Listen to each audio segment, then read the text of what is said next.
Hi guys, it's Bridget. Welcome back to my channel. Today I'm going to be doing a standalone review of Follow Me to Ground by Sue Rainsford.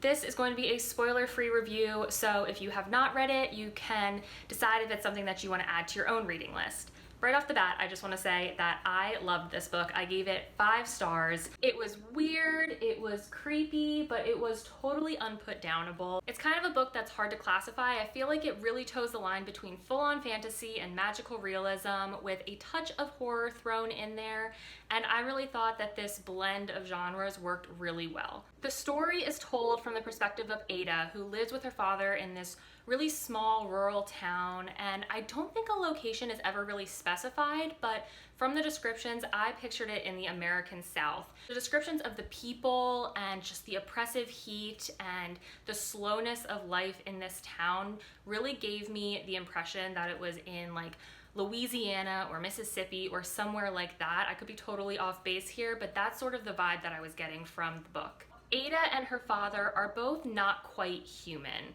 They've lived in this town for generations, and they have the ability to heal the people, and the people that they heal they call cures. They will quite literally pry open the cures that come to them and pull out the sickness from within them. And if it's a particularly difficult case, they will bury the patient in the ground outside of their house, which has this sort of sinister magical quality to it. Ada is secretly in a relationship with one of the townspeople, Samson. He really makes her feel alive and less inhuman, and she just wants to be with him and kind of forget the routine life that she's got with her father. But as with many things within this book, there's a sense of danger kind of interwoven with all of the interactions between Samson and Ada. The pressure of conflicting desires between Ada and Samson, her father, and the townspeople just builds and builds until eventually one day it comes to a head.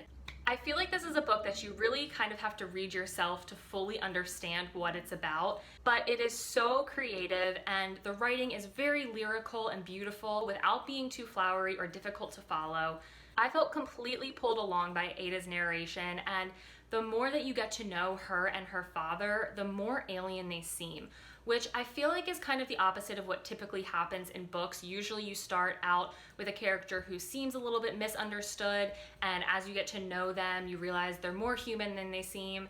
With this, it's the opposite. When I started out, I really didn't think that Ada seemed that odd. I thought, you know, she's just a little bit magical, but the further into the story you get, the more wary I grew of her and the more creepy her actions and her desires kind of become. One of the great things about this book was that it features really short chapters from the point of view of the townspeople interspersed within the main story, which just really brings a depth to the world that Rainsford has created and offers a different perspective on what is going on here. This book is really short. I think it's like around 200 pages, but it packs a lot in there. It's so creepy and atmospheric and just really interesting to read about these characters and their lives in this town. I was really yearning for more after the last page. I just felt like the story could have kept going and I would have kept reading it. While I loved it, Follow Me to Ground definitely wouldn't be for everyone.